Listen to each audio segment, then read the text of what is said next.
coming live from Bateman's Bay and quarantine. West Bay. What was that? Bateman's Bay and West Bay in Doha. Woohoo!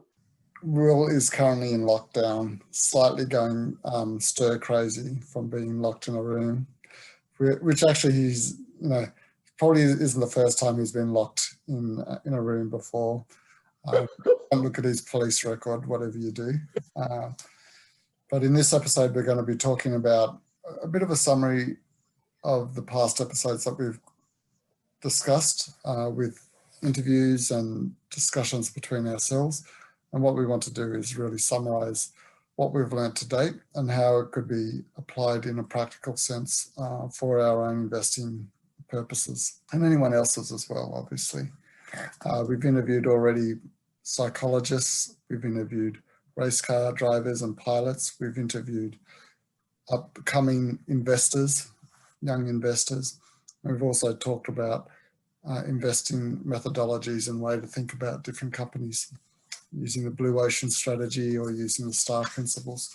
So it's probably a relevant point in time now for us to get back together and think about how we can actually pull these pieces together and understand what we've actually learnt. Over to Will. So I thought we'd start with the summary of the podcast itself that I wrote for the entry of the podcast in Anchor.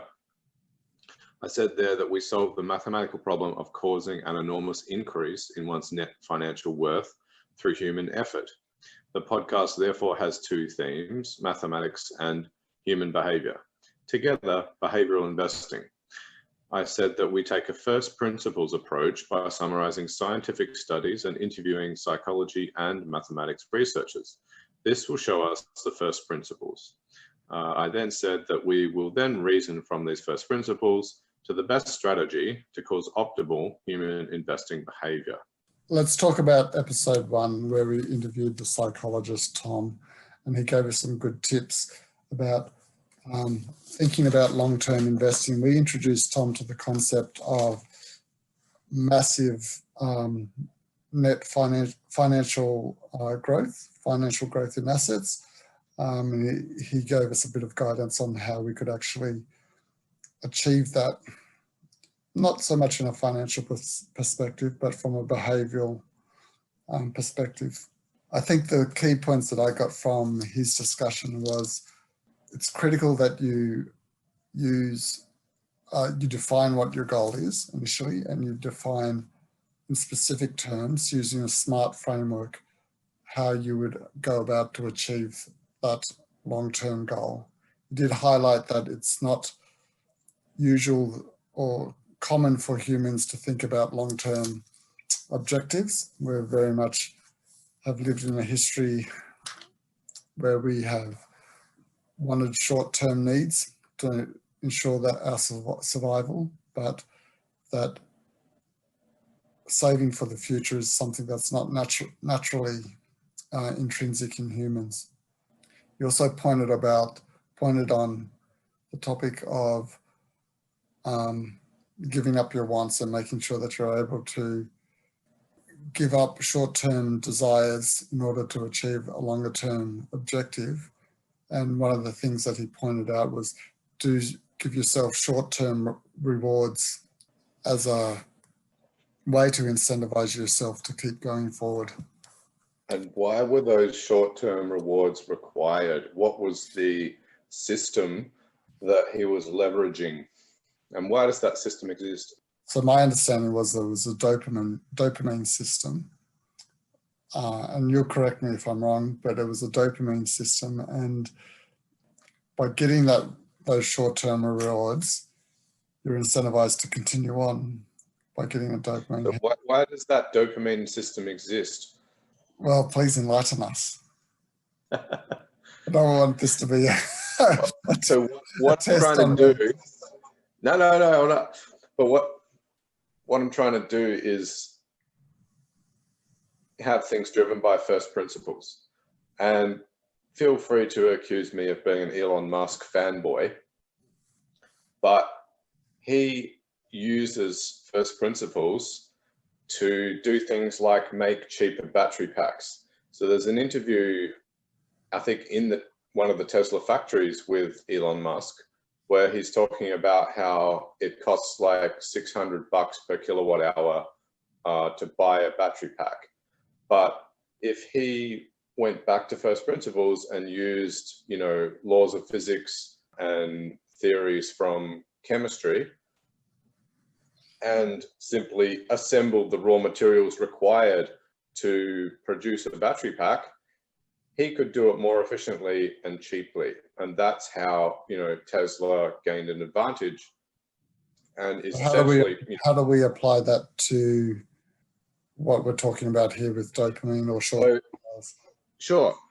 So just to if you'll allow me to elaborate slightly more on the idea of first principles. There's a popular blog, I think it's FS. I don't know what the acronym stands for, but it's a popular finance blog, and they have a passage in there about first principles. Every play we see in the NFL was at some point created by someone who thought, what would happen if the players did this, and went out and tested the idea. Since then, thousands, if not millions of plays have been created. That's part of what coaches do.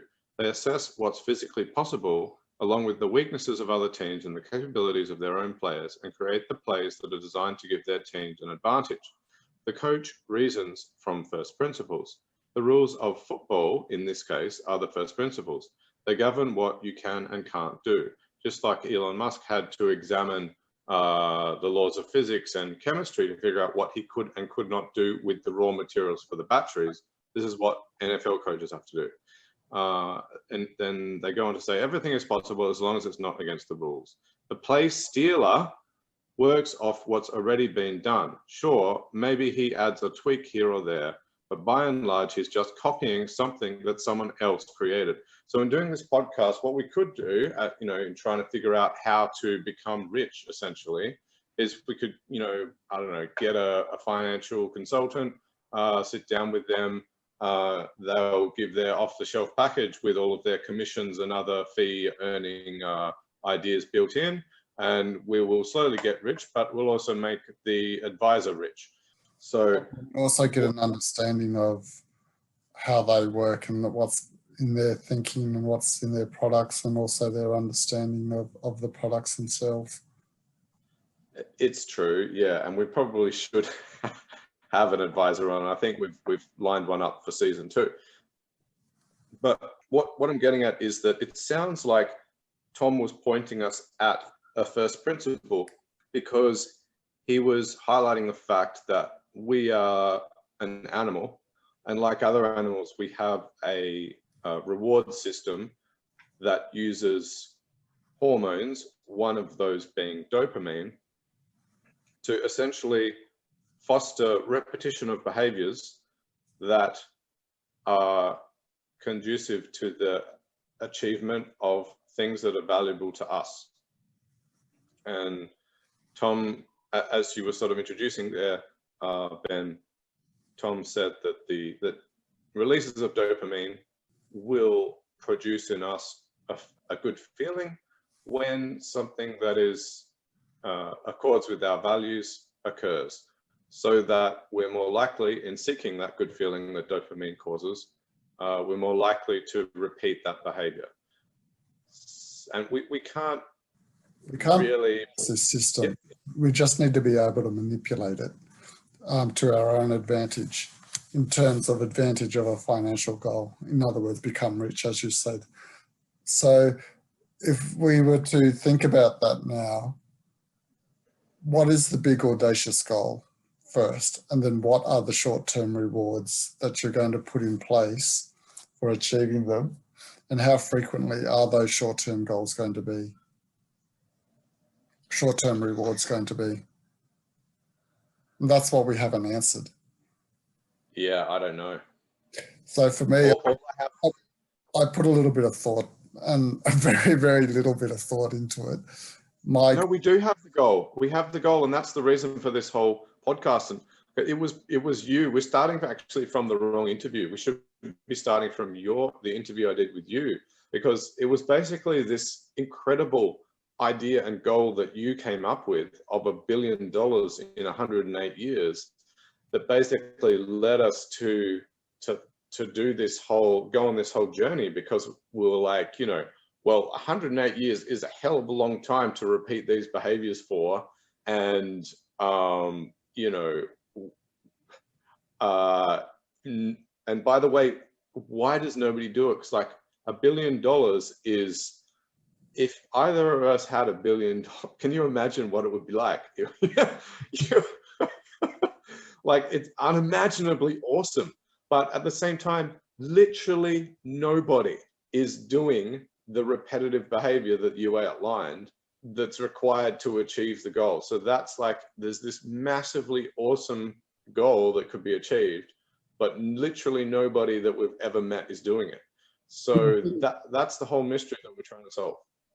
Yeah, and the reason people haven't done it is because if you think out of all of human history, and I mean all of human history, going back, whenever you want to think of when did humans start to exist, whether it's 20,000 years ago or 200,000 years ago, we're in the last 100 years of that timeline, and no other point in time has that ability have the things been in place for people to be able to do it in terms of steady, comfortable work environment, steady, comfortable share markets that people can access. You think 200 years ago, the average Joe would not have had access to a share market that he could easily trade in. Let alone bank account.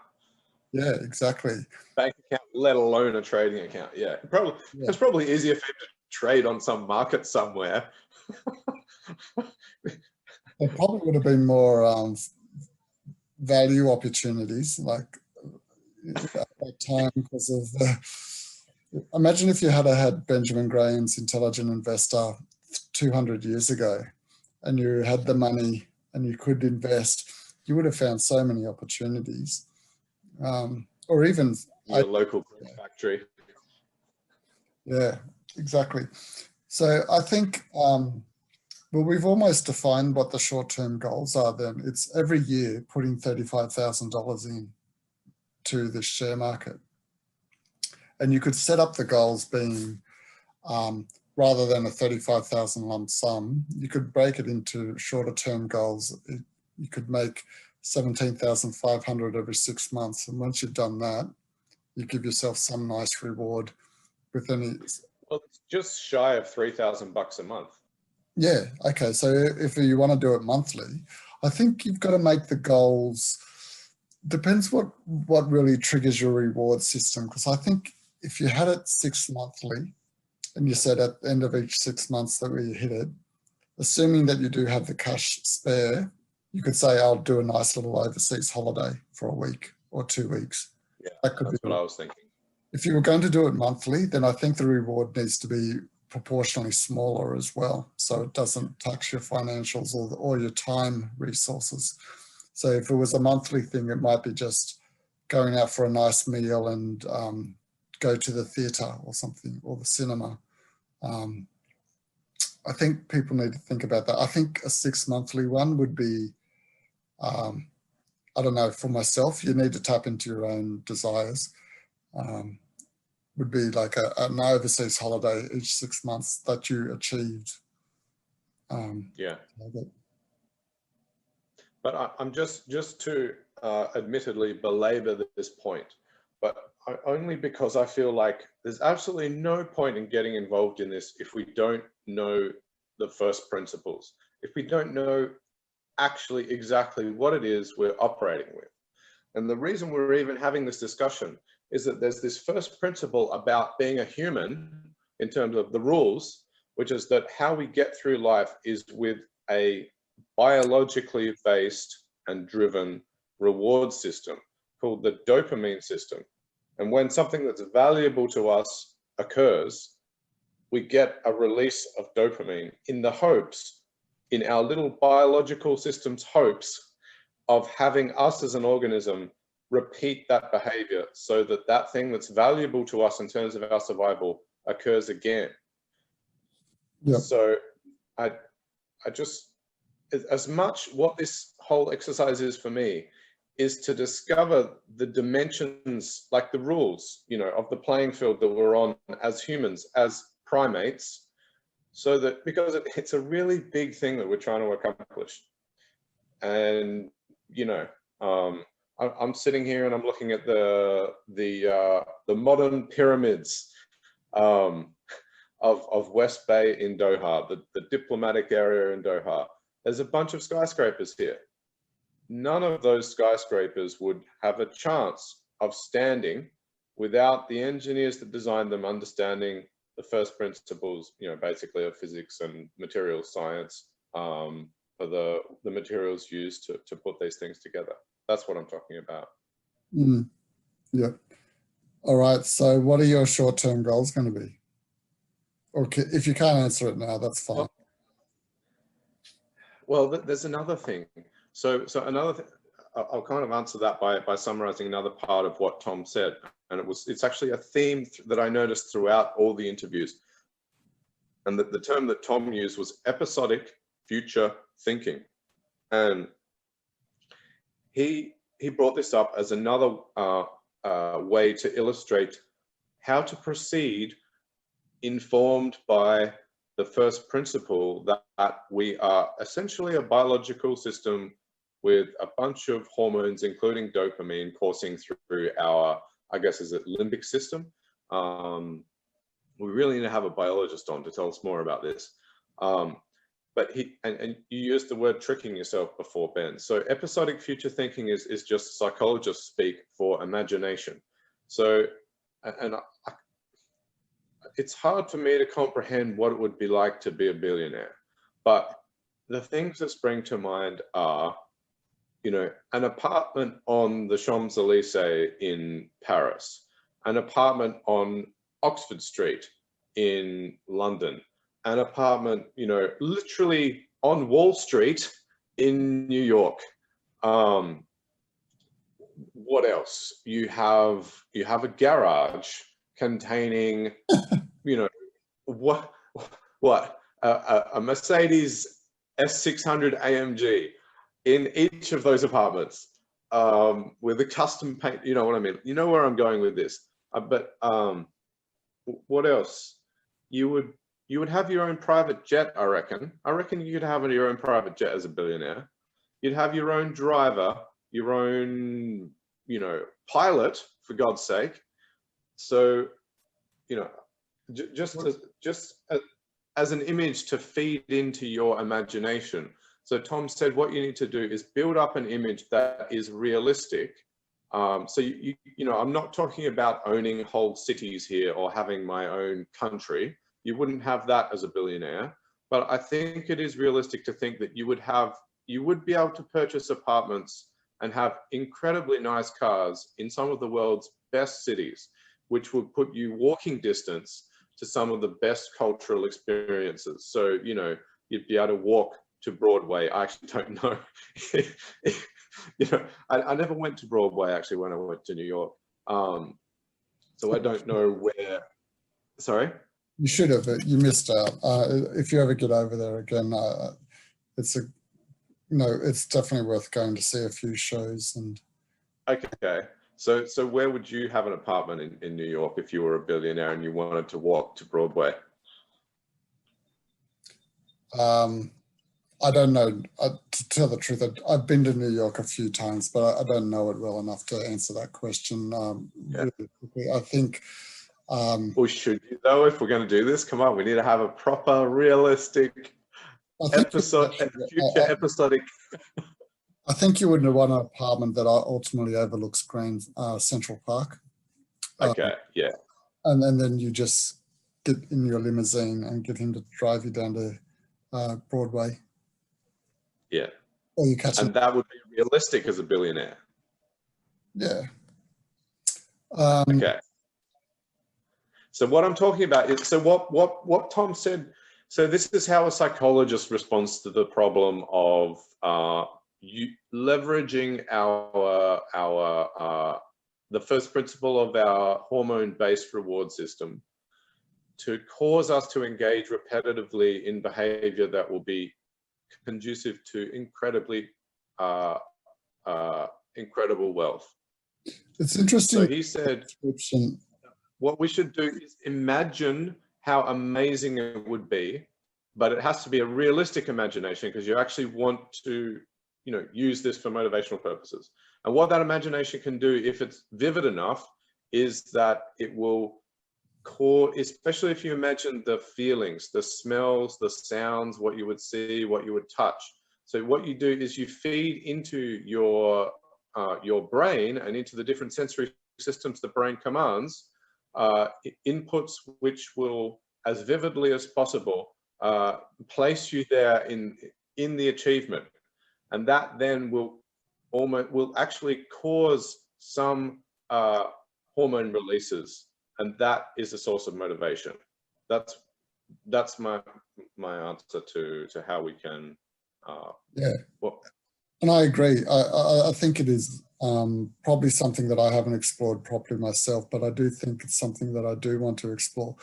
And I think we need to do it, or I need to do it regularly. You need to do it. Maybe you have to set aside 5 minutes every day, as a morning routine, almost like a meditation, where you just actually stop, sit down and think about it. You actually, at the start of the day, you visualize it and go through it, and get it as a bit of a routine, or maybe once a week. I don't know how you do that, like what's the best way, but I do think you need to start.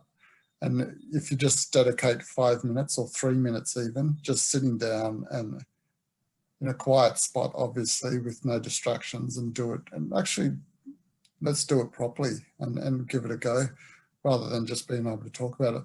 The other interesting thing I noticed with your description of it was it was very much physical asset based. It was about the cars and the apartments. I think also you did touch on, the smells and the sensations a little bit, but there's also talk about Broadway. I talked about one experience. Well, it's also about experiences, but I think, imagine if you're a billionaire, the different interactions you would have with different people and the way people would treat you differently. And I don't want to sound too egotistical or anything, but I think people would be a lot more respectful and a lot more, they would treat you quite differently. Let's be honest. People are treated differently on many factors, your gender, your race, but material wealth is also another thing that impacts how people treat you. So I think that is something that you could visualize as well, in terms of how people interact with you. And as a billionaire, you would expect that you have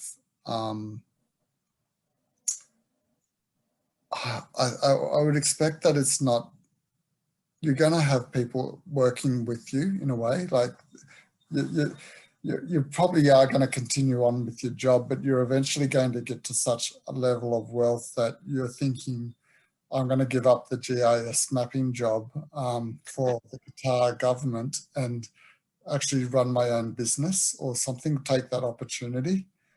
Especially when the passive income or the dividends coming through it are larger than the actual 35,000 that you need to contribute. It gives you that opportunity.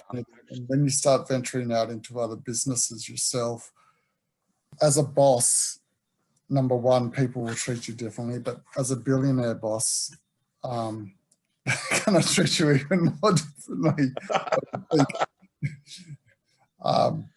So it's valuable to you then, Ben, how people treat you. Have I not been treating you right, Ben? I'm sorry. You keep talking in the podcast and not giving me a chance to talk. Oh, fuck. I'm sorry, man. This will change when I'm a billionaire and I own the podcast and you're my servant. Well, I do all the editing. You do. I'll give you a pay rise of an extra $2 an hour for the Come on, man. Once I hit $1 billion. No, anyway, so I'm not saying that it's necessarily important. I think it is a factor that you can help visualize it. I do think you need to think about the important things, but you also do need to think about the other beneficial things of it as well. Yeah, well, and your point is reinforced by literally every single interviewee except for one of them, I think. The pilot said, visualization. Well, he basically said that Ross, the other co-author of the book he wrote, said that visualization is important. In Ross's interview, he then went on to talk about how, visualization is almost like, one of the foundations of how he manages the behavior of the people he coaches. And he even came up with a formula: mental image, MI, plus awareness equals G.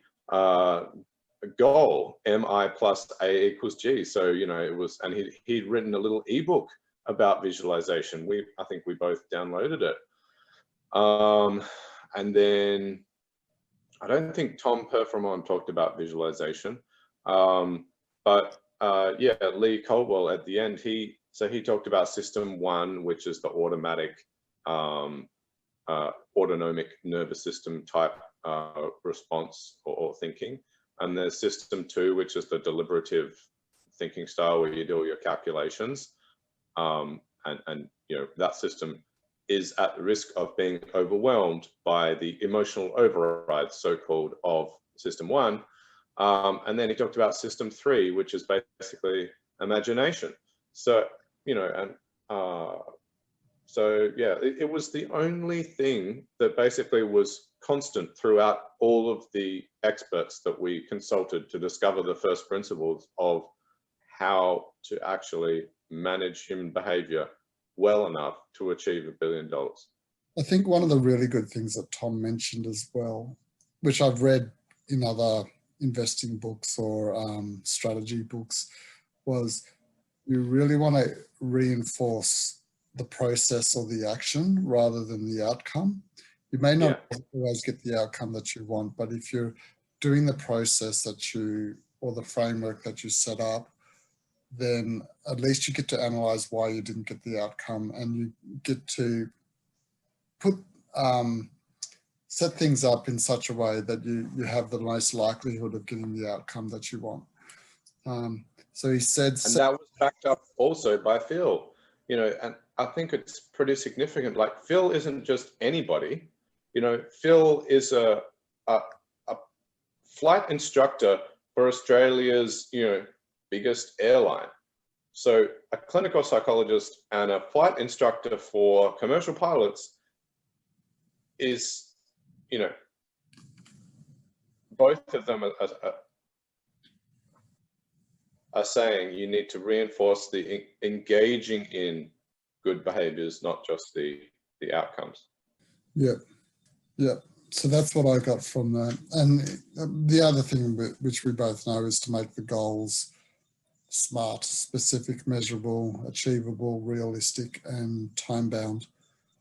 I think that's the words for the acronym.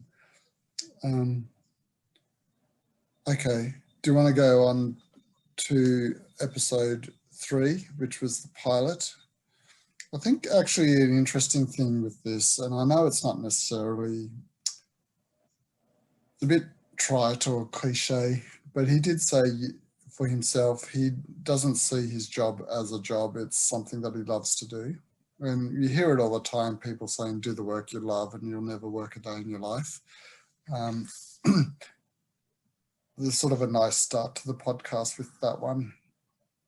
And then he turned and started to talk about checklists.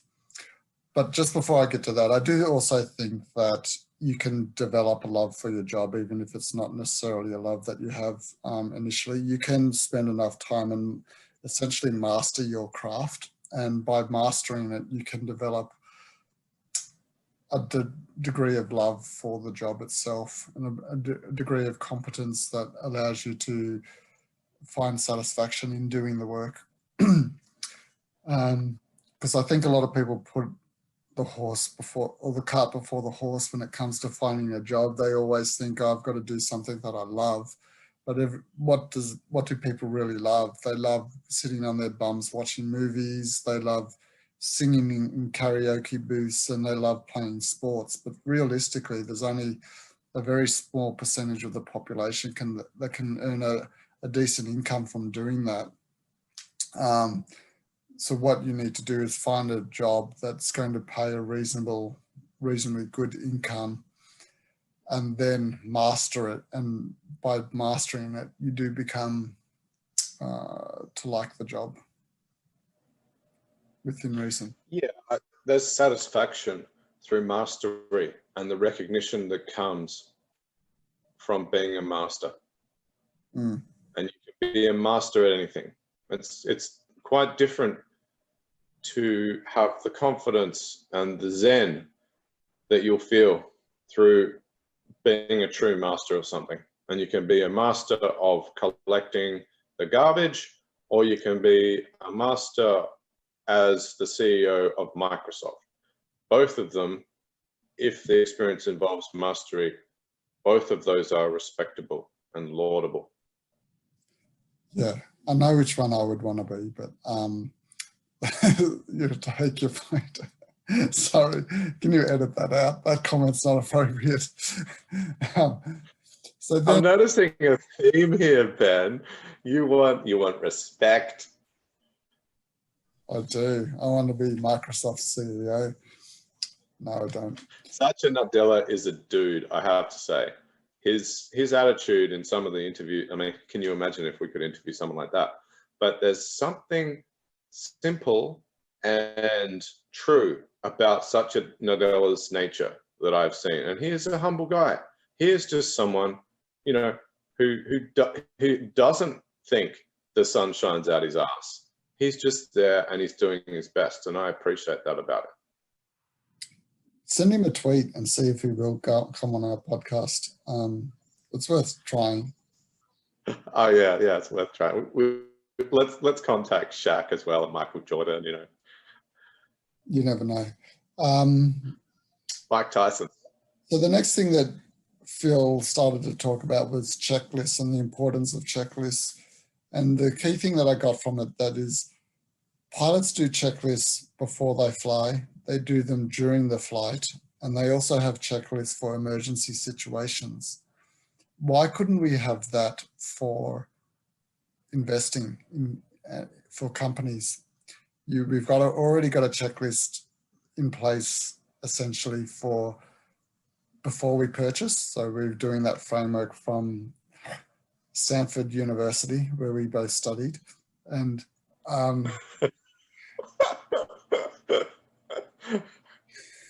Oh yeah, I don't know why I'm laughing. We did. No, we genuinely did study that.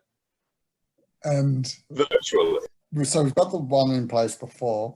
I think that probably covers during as well, but we don't have one for emergency situations. Like, what would you do if a company that you invested in dropped 50%? We don't have necessarily a guideline for what to do in that situation. It's quite hard to set up a checklist for that because there's so many scenarios that could cause it to drop 50%. Everything from— Okay, actually, I did begin to make one because as I was quite conscientious. I'm quite proud of myself about how the editing, you have to pay me extra at least, Ben, for the editing I did with Phil. So what I did was I gave a summary. I mapped onto investing what Phil said for each, in response to each of our questions, and about the disasters and the checklists. I gave a point.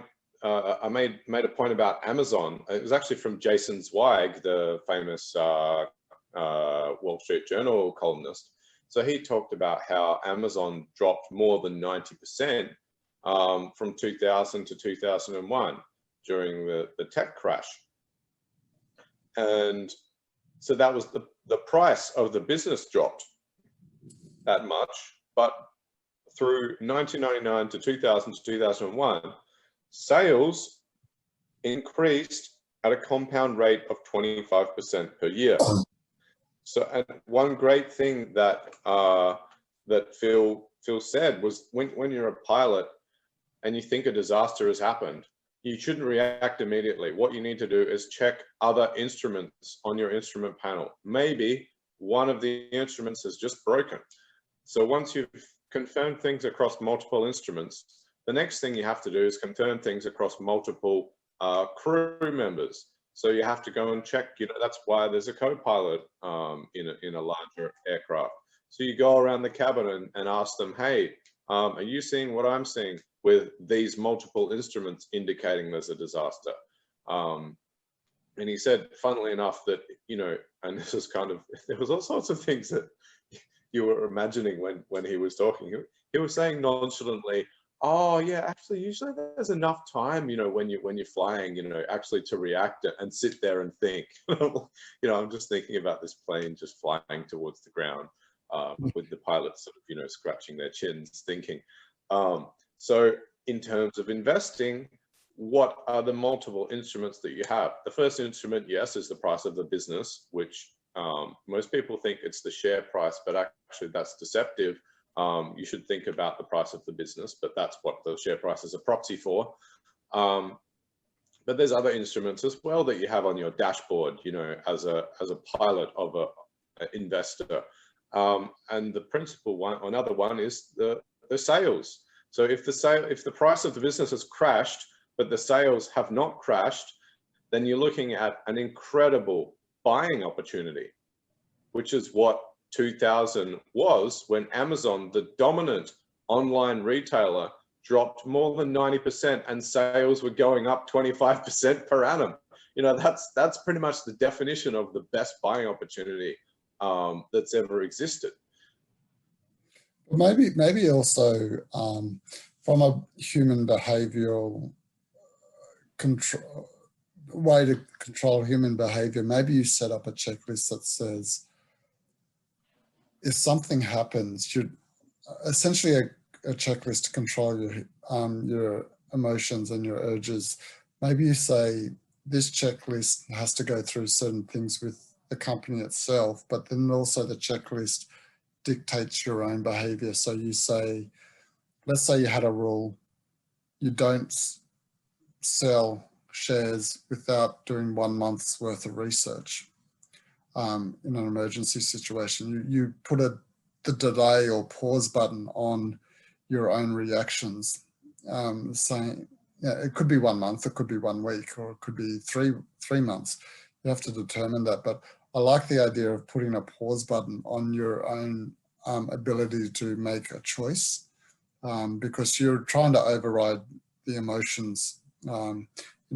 We've all bought shares and seen them drop a huge amount and then freaked out and decided to sell, or sold early when we've made a small gain. I think one thing that I'm going to put in place in my framework is that I'm only going to give myself the permission to purchase shares or sell shares 4 times a year. So it's going to be quarterly. It's going to be start of January, the start of April, the start of July, and then the start of what's the next one, October or whatever it is.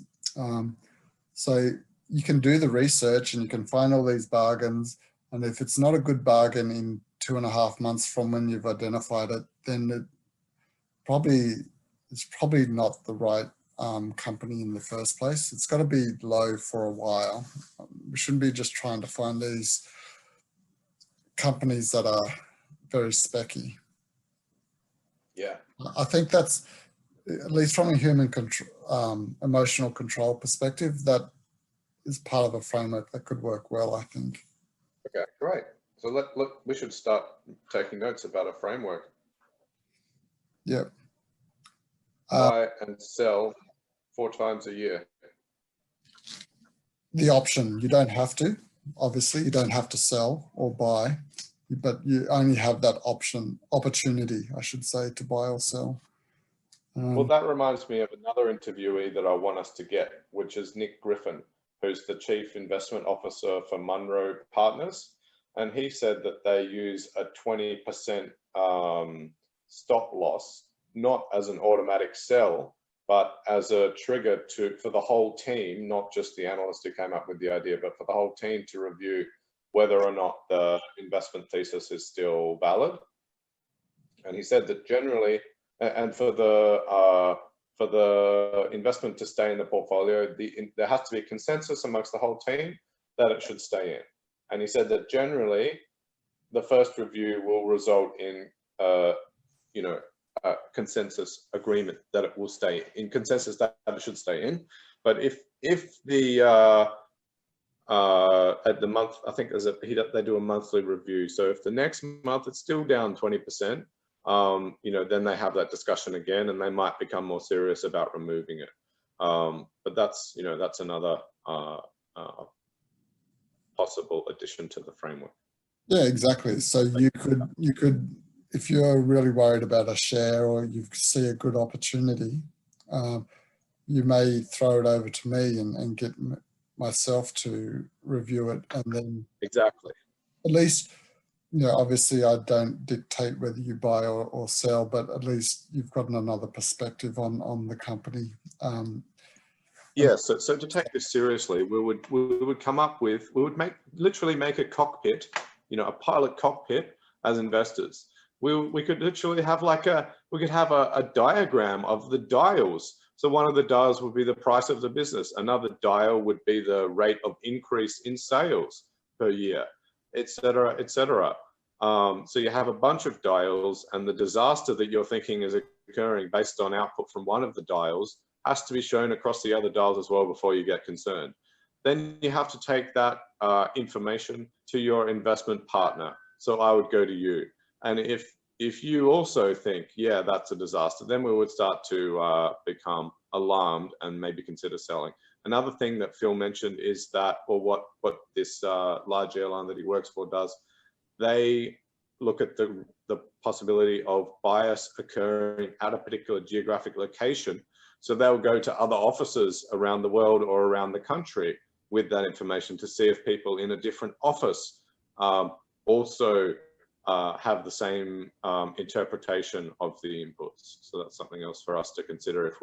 If we could have a network of investment partners around the planet in different cultures, preferably different places and cultures, then we give ourselves the best chance of all, maybe, of avoiding biases in our location or in our culture.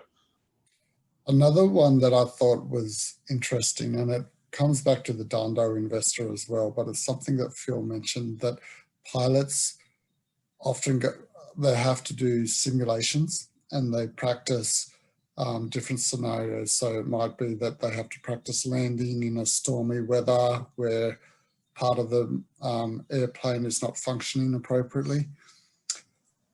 Similar to that, you can reverse engineer other investors' recent purchases. So in the Dando investor, he talks about an opportunity that he found and made a lot of money from, where he read that Berkshire Hathaway, Warren Buffett's company, purchased some bonds in a company, which was an IT company actually, and it's not normally the playground of Berkshire Hathaway or Warren Buffett.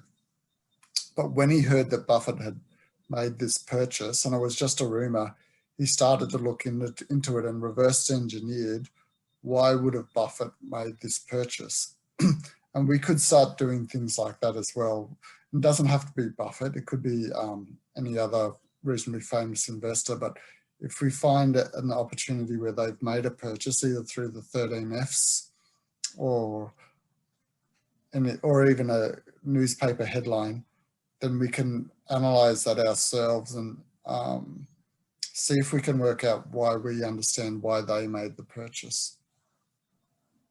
Yeah, that's another way of leveraging the work and the understanding of other analysts. Because what we're basically doing at the moment is somewhat randomly selecting companies and analyzing them through the framework, rather than I guess we're not just doing that. We're also looking at low PE ratio companies and high dividend yield companies and growth stock, but it's just another bow to the string. Yeah, and another thing from my notes from our interview with Phil was the observation that investor sentiment can affect only one of the dials in your cockpit dashboard. And that is the dial showing the price of the business. My emotions about the fact that there have been 20 earthquakes simultaneously and 40 volcanoes having erupted, you know, my emotions about that disaster might cause me to sell, as in to momentarily value a business that I own as being zero. So that will then drop the price of the business in the market for stocks, as Nick Griffin likes to say, rather than the stock market. I like that term, the market for stocks. But my sentiment as an investor cannot affect the position of the needle, for example, on the sales. So I thought that was instructive to consider, like to have as your sources of information dials on your dashboard that have information that doesn't come from the emotions of investors. So maybe you should in fact ignore the price of the business and its proxy, the stock price, entirely. Just base your decision on the growth in sales, the growth in free cash flow, the growth in operating income. Ignore everything else. If you see fantastic growth in free cash flow, then you get interested. Totally ignore fantastic growth in proxies, actually, of growth in free cash flow, like the price of the business. Because what are analysts trying to do? You know, an analyst basically express their understanding and expectations about the growth in free cash flow and operating income in an increase in the stock price. So that's us using that. That's not first principles, is it? To look at the stock price, given it's a proxy for something else. We should be first principles investors and look at what drives the price of the business in investors' eyes, which is its ability to generate a return and increase year on year that return. A long spiel, sorry. I think one of the other things that I got from Phil as well was his discussion that you always need to continue to educate yourself, make sure you're surrounding yourself with the right people, but also making sure that you debrief. If you make a mistake, or even if you make a success, you need to debrief and journal, debrief. I don't think it's enough just to sort of think it through in your head. I think you actually do need to write it down. There's a lot more benefit and a lot more contemplation and thought put into putting something down on paper than there is just thinking it through, or even chatting to someone on Zoom or a podcast or even face-to-face. I think that's a critical component of a checklist or a process. Yep. And that was also a suggestion from Ross. And yeah, Phil said that was the single most important way that his flying had improved. Yeah. The other things that we talked about with Phil was confirmation bias, different types of biases, groupthink. And now that we've already got those in the framework, I don't know if we pay enough attention to them. I remember listening in the podcast, you did say to Phil, yeah, we've got those and we can spend up to 15 minutes filling them out. I thought, wow, 15 minutes is not really a lot of time to do it realistically. I know a lot of them you do need to skip over just because they're not relevant to the situation, but so we've got those in place. The last thing that I thought was interesting with that interview was the hierarchy of languages, the different types of communication that they have between the pilot and other people on the craft.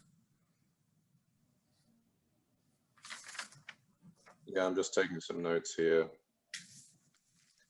So we need Another that. thing that was common was so Phil and Tom mentioned mnemonics. Tom had the SMART or Smarter Goals mnemonic, and Phil mentioned a number of mnemonics based on the first letter of each of the items in the checklist that they have. One of them was bump flow. I forget exactly what each of those letters stood for.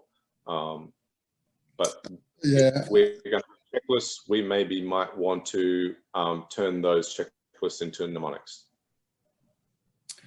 yeah, they can be used for mnemonics. I also am cautious of using too many acronyms, because acronyms can become vague and almost jargony as well. I think they have their place, but we've all worked in organizations, or we've all read reports or articles by people that use a lot of jargon, and it becomes ambiguous what they're actually saying.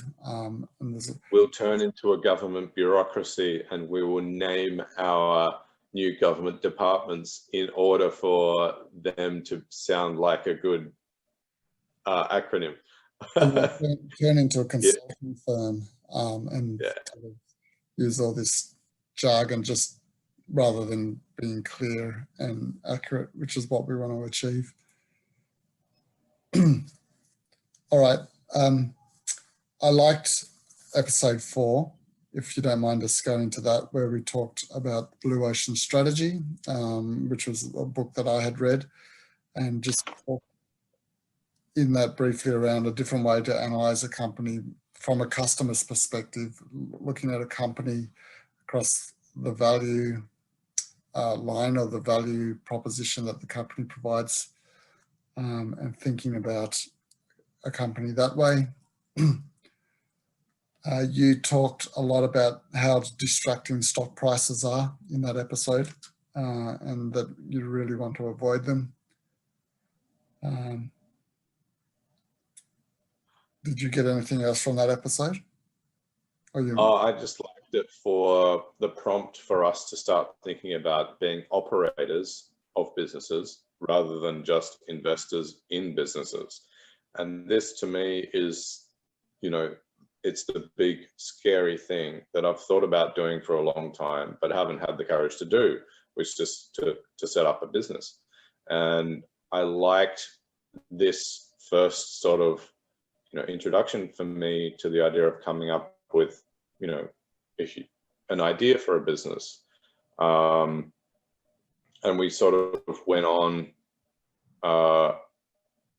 to another way of thinking about how to start a business in either the next, or maybe it was the next episode or the one after that, where I summarized the STAR principle, which, to be honest, is basically the same. Richard Koch said, you want to be in an industry that's expanding at least 10% a year, and the business that you invest in or the business that you start needs to be the leader in that industry. And he used the word niche. So you don't want to maybe, start another general social network business that is the scale and size of Twitter or Facebook. You want to start a niche social network, for, I don't know, Dalmatian owners. And you want to be the best Dalmatian owners social network. well, nice little business there. Very niche, as you say, Dalmatian owners. So long as it's really popular and you've found through metrics of the pet industry, specifically that the most popular new pet to have is a Dalmatian. Maybe you could do that. You could literally just harvest these trends out of, I don't know, if there must be a bunch of market research businesses out there. I think Ibis World is one of them. I don't know, just your standard, industry or business. You can start with Reuters or Bloomberg and go from there. And whatever trends there are that you see that seem to be persisting, go and see if you can set up a social network for those participants in those trends to showcase their achievements, or find other people that have a similar love of Dalmatians. Yeah, I mean, there's plenty of examples. That reminds me of an example where a woman set up a social network for pregnant mothers, and it was huge, you know, because pregnant mothers, you know, have the obvious concern and want a resource and also a network of people that they can rely on. So that's an example of where someone's found that niche within a bigger area, bigger business to focus on. It's the interesting thing with that is it's a different approach, a totally different approach from the one that Kenneth Marshall and value investors normally go with. They normally go with investing in tried and true businesses that just happen to be cheap at the current moment in time.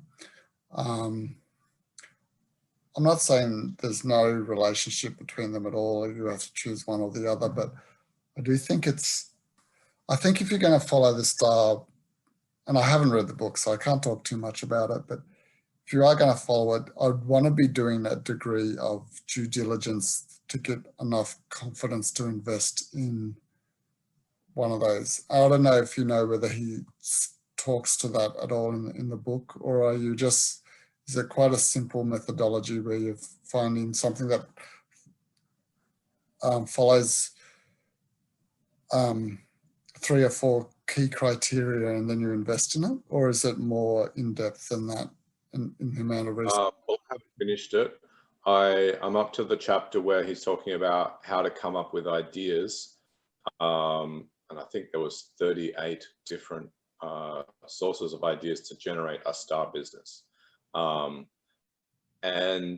I want to make a personal comment here. The idea of starting a business and just the idea of being successful is challenging to me. It's not my identity. My identity is to be a worker. My identity is that and I've had this since I was a little kid. I've always been an incredibly conscientious, rule-following person. And it's not my identity to lead others or to be a boss. And that's that. And funny as it sounds to talk about this, that makes it hard for me to persist in this challenge, because for me to be a billionaire, as ridiculous as it sounds for me to even casually bring this up, well, it is ridiculous to me. It's not in my worldview of who I am as a person. And I don't know, I just wanted to mention that because it stops me actually persisting in this. Do you think that, have you worked as a manager of people yet in your career, or have you always just done the work yourself? Yeah, I have actually, and I really enjoyed it. So on that project in Kuwait, I was actually involved in one of the largest soil remediation or environmental cleanup projects in the world. In Kuwait, believe it or not, in the biggest oil field there. And I was responsible for between 2 and 3, the output of between 2 and 3 staff in working for 3 international contractors.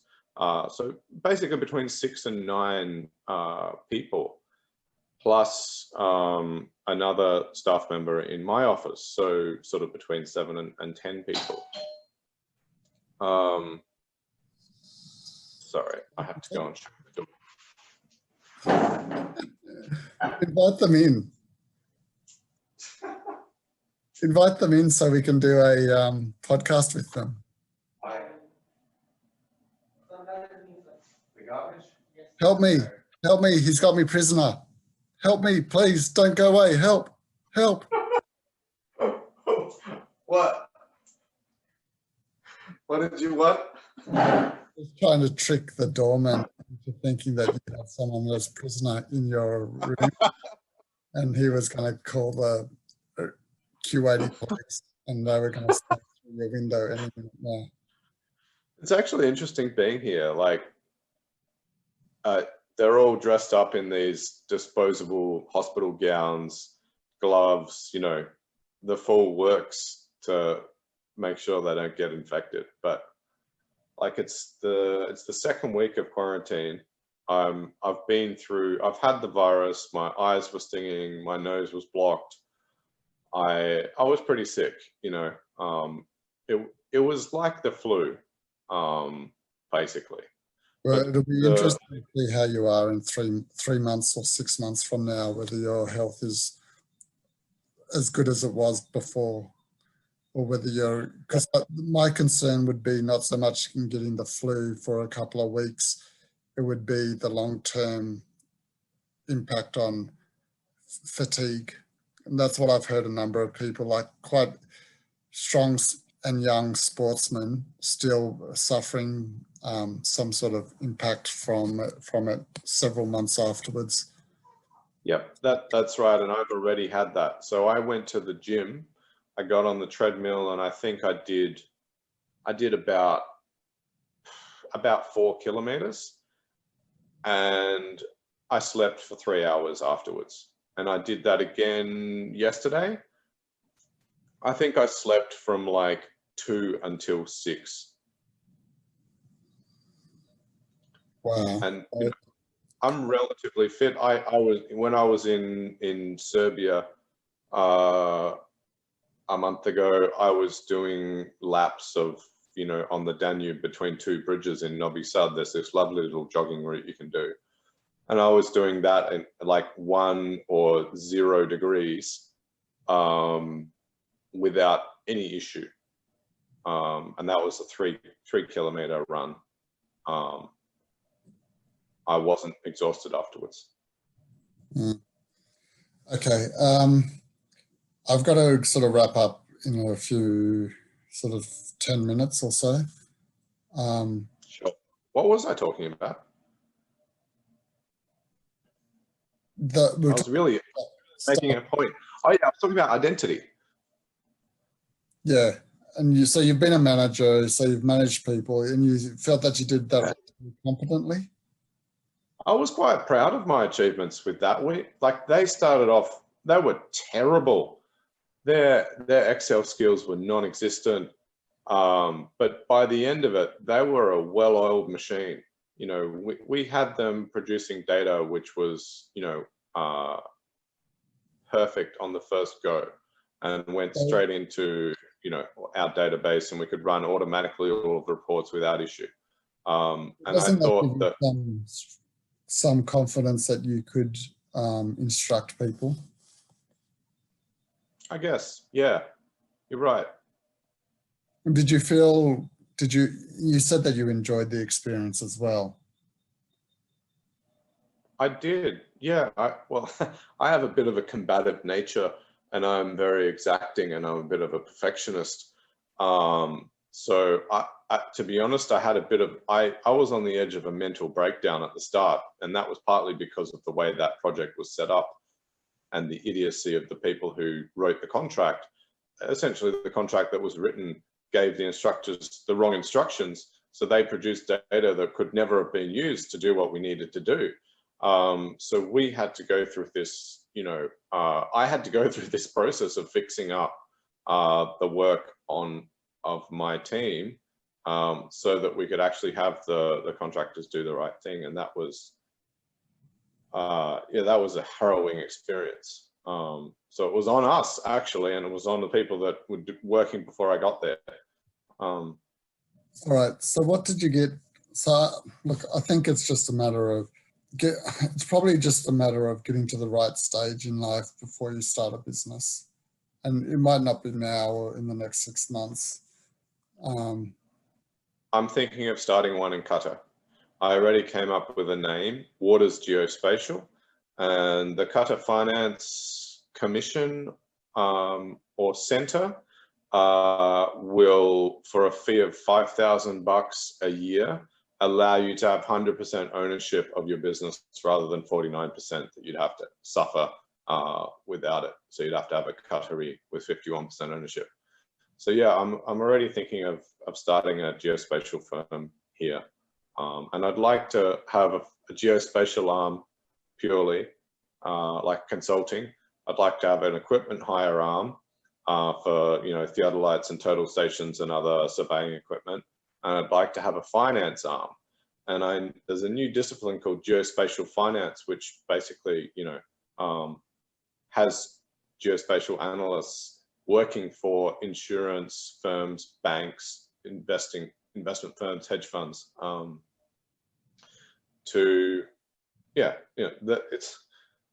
those analysts can offer interesting insights for those institutions. Okay. If there's Excel opportunities where you need a hand, let us know, because I can work for it. Like seriously, my Excel skills are pretty good. Oh, I bet they are, mate. You're a chartered accountant. Where skills would be lacking is the technical side of geospatial, but I mean, yeah. Oh well, yeah. Come here. We can rent an office in West Bay. We can enjoy the views. I'll show you. Yeah. Do I need to be in the country? Can I do some small gigs from here in Australia is what I meant initially? No, my experience is that remote work is terrible. Remote work is terrible. Yeah, you need to have face-to-face. I've been on 2 projects in the Middle East where we had remote workers and it was just a recipe for failure. Okay. Alrighty.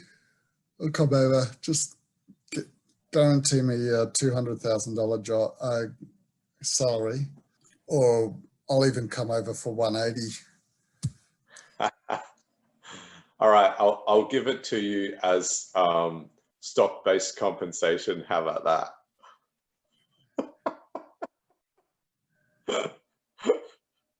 Sounds like a true startup.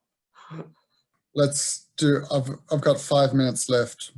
All right, well, let's wrap it up there then. So what are the first principles that we've discovered from Tom Watts, Phil Wilkes, Ross Bentley, and our investigations of the Blue Ocean Strategy and the STAR Principle? What are the first principles we've discovered that we can plug into an optimal human behavior investing framework?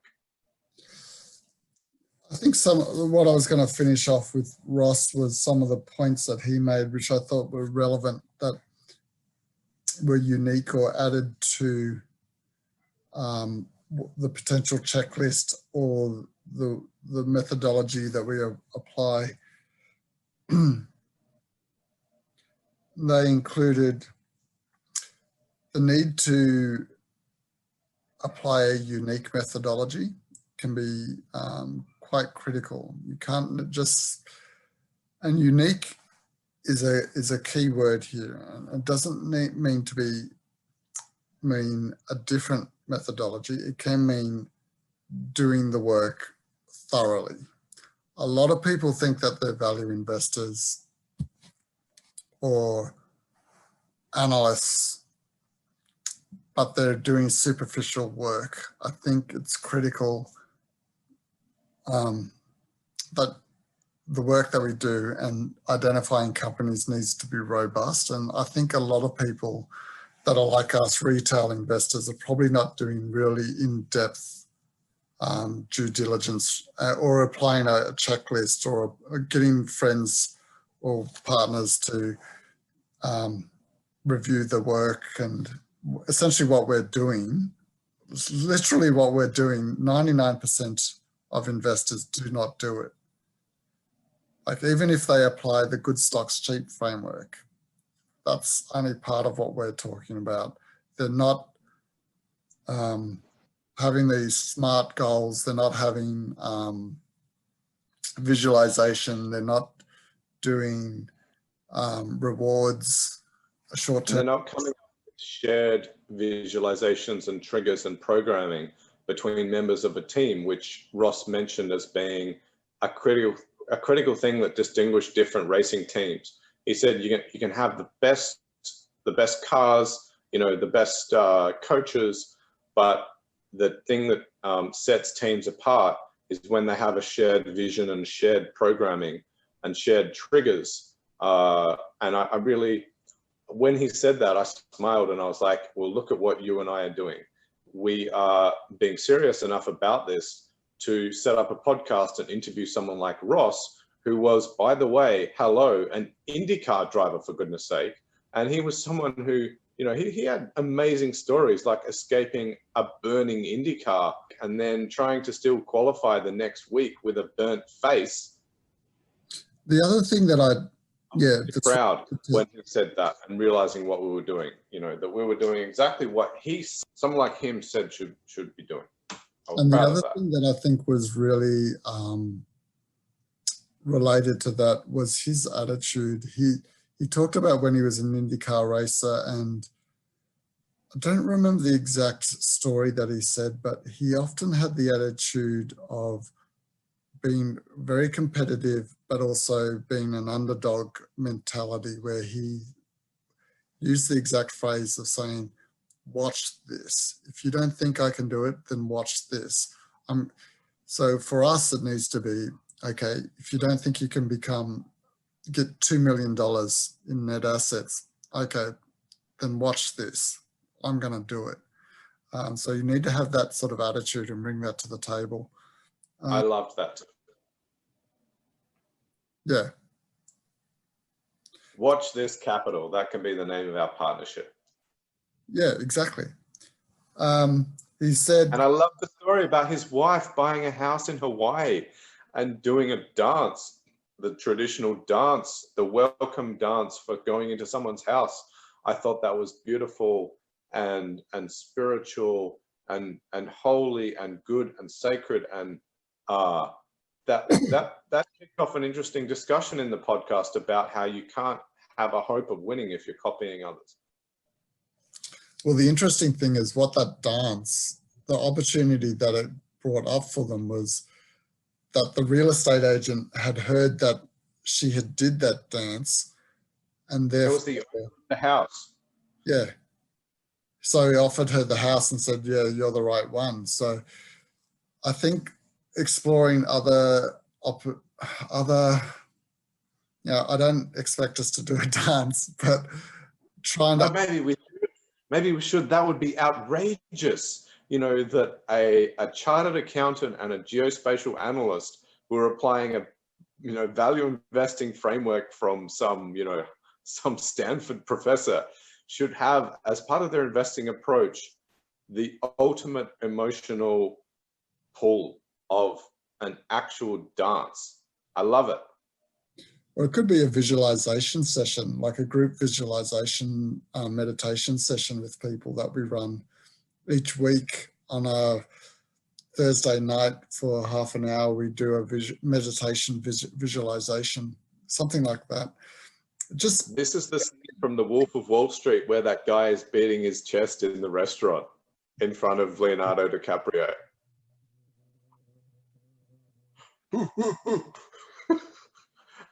That was Matthew McConaughey, wasn't it? Yeah. Whatever his name is. I think the critical thing with that is McConaughey. People recognize you because of that action. So she was recognized because she did the dance and it connected with people. So it's not so much the dance itself or the meditation necessarily itself. It's getting essentially recognition from people and awareness. And it was a part of the analytical process, funnily enough. It was a source of information, just as much as anything else. That dance said that this woman recognized what was meaningful to that person. And it said that she operated in accordance with his values, and she would be in that house and take care of the house that he developed a connection with by living in it, in the same way that he would. So there was data and there was information in that dance that she conveyed incredibly efficiently. You couldn't have conveyed it more efficiently than actually doing the dance. She could have talked, she could have given a university lecture about Hawaiian culture, but that wouldn't have done it as quickly and as efficiently as doing the dance for 5 minutes or 1 minute. The other things that Ross mentioned, which is a reiteration of what both Tom and Phil mentioned, was the focus on performance and process, not so much on the outcome. Another thing that he had a lot of value from was the fixed versus growth mindset. Yes, I love that. I think that's something that maybe you could read about, the growth mindset. Even if you go out and buy the book, like you could probably download it for free, but it's probably only $15 now because that book's been around for a while. It's worth reading because you want to have a growth mindset and think of what we can also do, because we both have psych degrees, right? I've got an honors degree, you've got a grad dip, which is the same. What we should be doing is reading and summarising her academic research. And what we should also be aiming to do in season 2 is getting researchers like her to come on the show and talk technically about, the procedures they went through and the analyses that they did, and, get them to actually talk about the first principles. Yep. So what else I got from Phil was not to hold on to mistakes. Ross. Oh, sorry, Ross. Don't hold on to mistakes. Get feedback. Mental imaging, which we've talked about. I love the feedback thing. I love the MI plus A equals G. And I was thinking, if we're going to have a partnership and we're going to have an analyst team, we're going to have a shared vision. We're going to have a bunch of triggers and mental programs that the whole team is going to use. But also what we're going to have is constant awareness and metrics that, tell us the difference between the portfolio's current position and the goal. And that awareness will be available 24/7 when you're in the analyst chair. So then that will help our brains, as he said. I loved it. The brain, you give the brain the image and the awareness about the difference, the current difference from the image, and the brain will find a way to bring the two together. And I loved how he sort of characterized the function of the brain there. And the last thing that I had in my notes from Ross was the importance of sleep. He said, it's important to be looking after yourself. This is a long-term thing that we're planning. So we're not going to achieve the goal in 1 year or 5 years from now. It's going to be over multiple decades. And it's critical that we look after ourselves, both in terms of sleep and health. Exercise. You don't have to be a triathlete or anything like that, but some sensible use of physical and mental abilities is appropriate. So I liked how he rounded it off, because a lot of what I've been talking about is just mental or financial or those sort of things. I do think it's important to look after our health, especially over the decades as it goes forward. Yeah, I agree. And we could, there was a sleep research lab at Flinders University. Leon Lack, he was actually a researcher from America. He was, based, I think he did my first psych lecture way back in 2003. Yeah, he had an invention where there was like 2 blue LEDs on a glasses frame that you would wear on a long distance flight to reduce the jet lag you'd have. And that's getting back to the first principle, that we are a biological system. And through having blue light, which is what you get in daylight, it would basically change the way that the brain responded to being in a long distance flight, such that you wouldn't be exhausted. It was a way to maintain your circadian rhythm, I think, or to change the way that it's usually adjusted by a long distance flight, so you wouldn't have jet lag. So that's another example of how you can use first principles with an understanding. If you understand that we're a biological system, we're a primate, with a bunch of instincts that were shaped, as Tom said, in the savannah, as cringeworthy as it is to sort of talk in such terms. It's a fact. As Tom said, we've spent 400,000 years evolving. We've only had accounting systems for 4,000 years.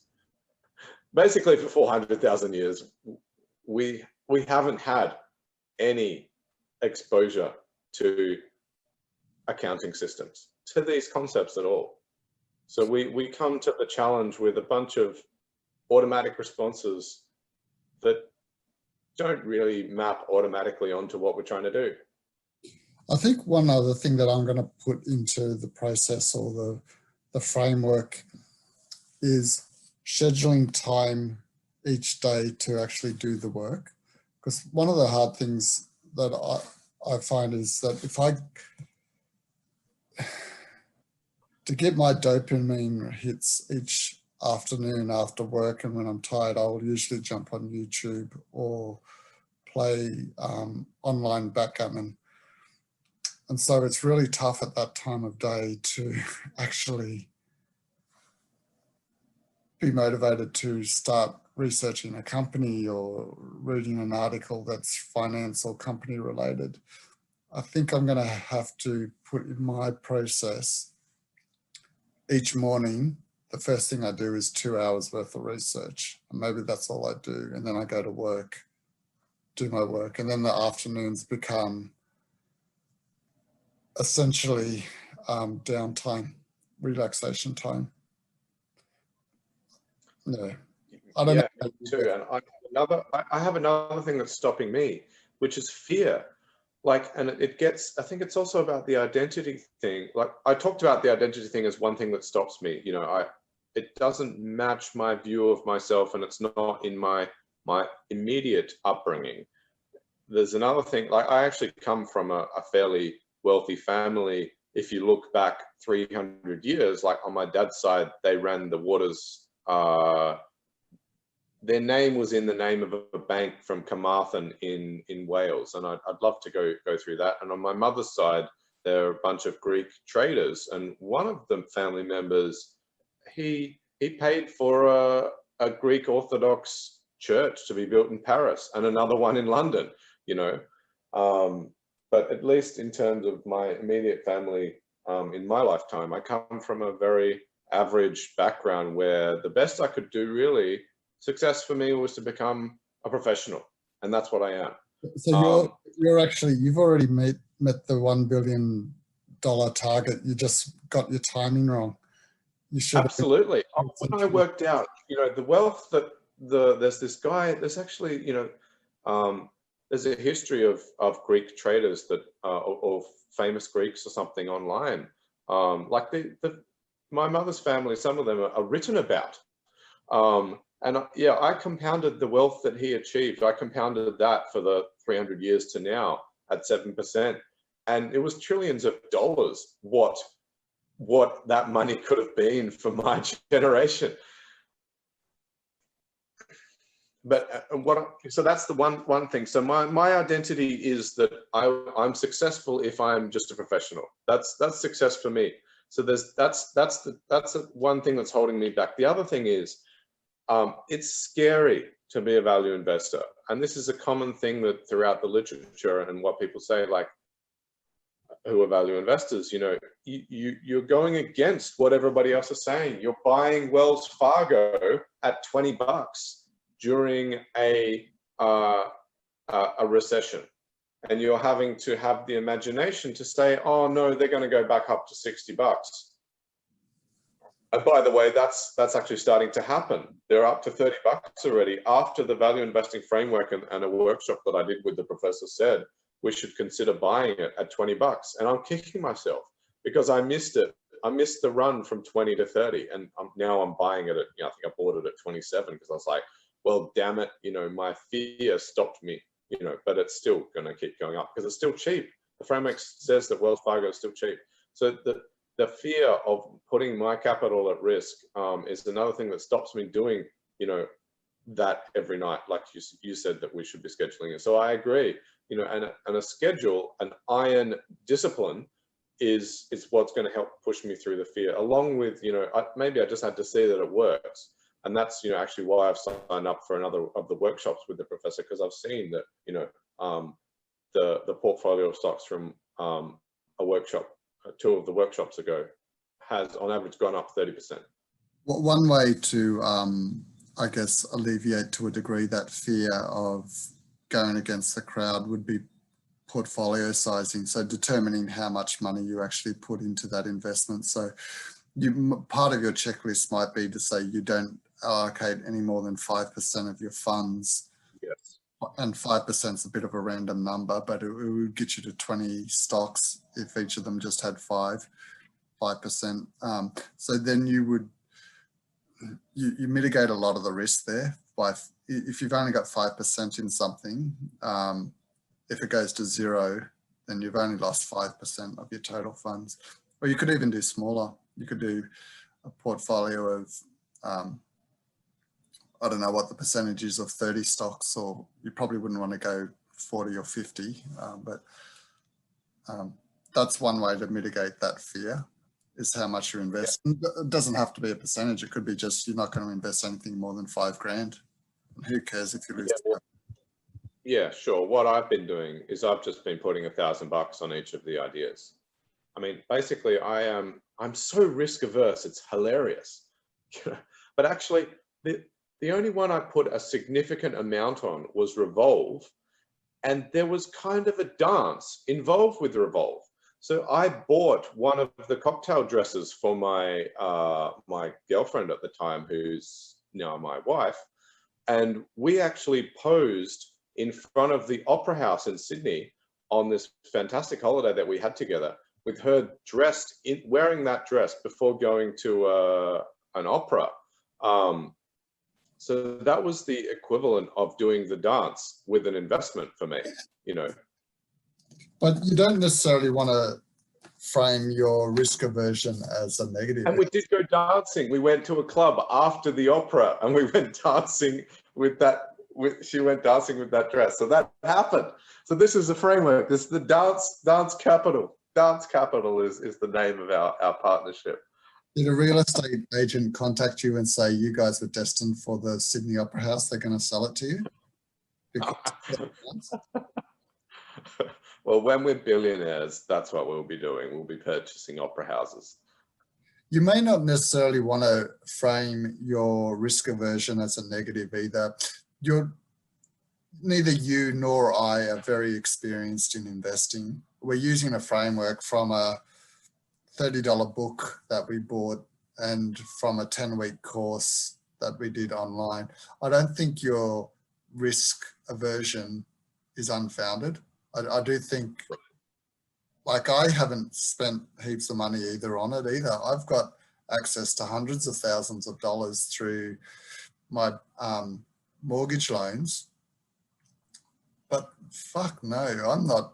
If Wells Fargo or any, Weight Watchers met the framework, I didn't pull down $100,000 and throw it onto Weight Watchers.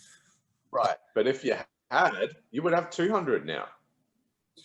Yeah, but we're in the learning phase as well. Like, we're in the, a lot of people in our situation would have just been doing paper trades in the sense of just writing down, okay, I'm going to purchase it. Like, the fact that you put 1,000 in, I guess, be a little bit gentle on yourself is what I'm saying. Well, actually, as I've actually made enough on paper to purchase a car. through applying this framework. And it was particularly the investment in Revolve that's done most of the heavy lifting with that. So, and I worked, so that it's hilarious, the sorts of cars you can buy in Qatar, all right? And I worked out that I've actually made enough on paper to purchase a 2006 Mercedes S600 AMG. And this is basically the best, you know, it's a limousine essentially. it's a V12. It's a V12 twin turbo. You know, the best Mercedes sedan you can possibly buy. It has massaging seats. It has night vision. And because of the staggering depreciation that you get on these cars, and because nobody wants these sorts of things in Qatar, you know, because they all buy the latest and greatest on their fantastic oil industry salaries, this sort of thing can be had for secondhand for a ridiculously cheap price. So I almost feel like, you know, as a reward to keep the dopamine flowing. Do you remember when I was looking at cars to purchase? I remember I found some car, I think it was a BMW, and I sent you the... You wanted to buy an X5, and I said, you're not there yet, don't get tempted. So yeah, I know what you're going to say. I'm not rich, you're not rich. And if you keep buying secondhand V12 Mercedes, you're not going to get $1 billion. And you probably won't even get to $2 million. Yeah, I agree.